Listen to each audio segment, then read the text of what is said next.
Hello ma'am, good morning, good afternoon, or good evening po. I'm here po to present to you or sabihin po sa inyo kung ano po yung mga natutunan ko sa personality development ng dahil po sa inyo. Sa personality development po, ang una ko pong natutunan sa inyo is yung success po, about confidence, yung emotions po, kung paano po i-handle yung mga emotions po, and lack of um, information po and yung extroversion po. So, ang una ko pong natutunan sa personality development po is about po sa success. Um, 'Di ba po, nung first meeting po natin about po dun sa lesson po na yan is tinanong niyo po kami kung ano po yung definition po namin sa success.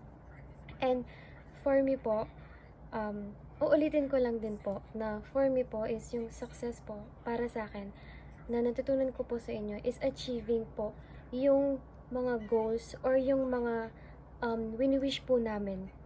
Like, for example po, na sabi ko po sa sarili ko na naging success po ako is kagaya po nito na kapag take na po ako ng mga finals exam, na complete ko na po yung mga kailangan ko pong i-complete for this whole school year po. And sa subject nyo din po, like ito pong video po na to, for me po, since na pinapanood nyo na po siya, for me po is successful po yung video na ginawa ko para po sa final requirement or final exam po namin dito sa subject po namin sa inyo, which is personality development na po. And next naman po na natutunan ko po is yung mga emotions po. Since isa po akong type ng tao na mahiyain po talaga, and kapag nagagalit po ako, hindi ko rin po talaga nakokontrol yung sarili ko po. Like, gusto ko pong sabihin, isasabihin ko po, like, kahit magalit or masaktan po yung tao, sa sasabihin ko or gagawin ko pa rin po or sasabihin ko pa rin po. Pero since the topic po natin sa personality development nga po is yung about po sa mga different types of emotion, nalaman ko din po dito na at some point or sa buong ano po na hindi po talaga tama yung ganun pong act or attitude po ng isang tao towards po sa ibang tao. And for me po, naliwanagan po ako dahil din po sa personality development and sa inyo din po nung ina-explain niyo po sa akin kung ano po yung about po sa topic na yun. And for me po, na-improve ko po yung sarili ko when it comes to that kinds of situation po. And natutunan ko po ng may natutunan po talaga ako about po sa mga different emotions po and kung paano po natin i-handle yung mga emotion po natin. And next naman po is yung lack of information po. Since sabi ko nga din po na isa po akong mahiyain na tao, kapag meron pong mga gagawin or meron pong mga kailangan pong basta may mga kailangan po na gawin or what, nahihiya po ako na magtanong kung ano po yung mga dapat gawin, kung ano po yung mga ini-include, and kung ano po yung mga dapat ko pa pong gawin. So, sa personality development po, and dahil din po sa inyo, natutunan ko din po na hindi rin po talaga okay na magstay lang po talaga tayo sa comfort zone po natin. Like, hindi po tayo mag-grow kung hindi po natin hahayaan yung sarili po natin na mag-grow.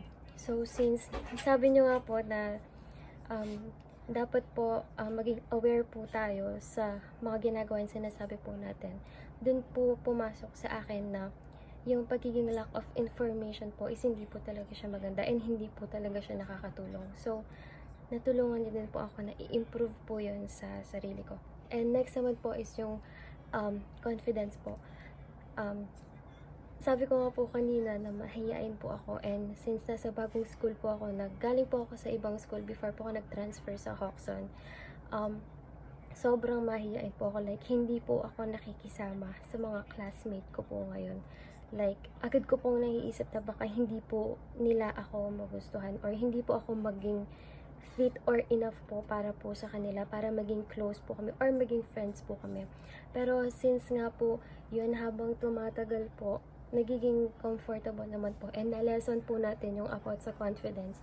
So, mas nadagdagan po yung confidence ko or yung lakas po ng loob ko para po mas kilalanin po sila and ilapit din po yung sarili ko sa kanila hanggang po sa point na maging okay po kami, like maging close po kami and magkaroon po ako ng friends talaga sa section po namin. And since nag-gain po yung confidence ko or na-boost po yung confidence ko, na doon po pumasok yung extraversion po. Kasi po, di ba ma'am, yung extraversion po is, pumapasok po siya kapag comfortable po kayo, nabibigay niyo po yung positive energy po doon po sa mga nakapaligid sa inyo and even po sa sarili ninyo.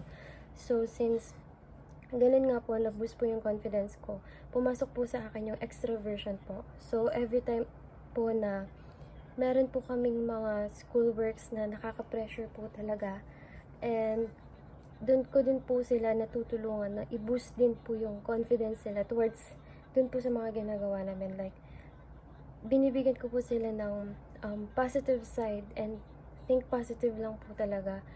Doon po nakatulong sa akin yung pagiging yung mag-boost po yung confidence and pumasok po yung extraversion po sa akin. So, ayun po.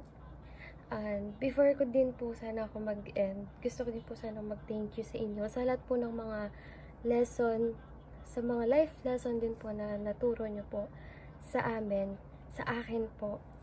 And hindi man po halata or hindi ko man din po talaga sinasabi sa inyo, pero sobrang nakatulong din po talaga kayo sa personal life ko din po. And yun po, gusto ko lang po mag-thank you po sa inyo before po matapos yung school year po na to or yung year po na to. So, ayun po. Ito po yung presentation ko po sa inyo about po sa personality and development po. Ayun po. Thank you po, ma'am.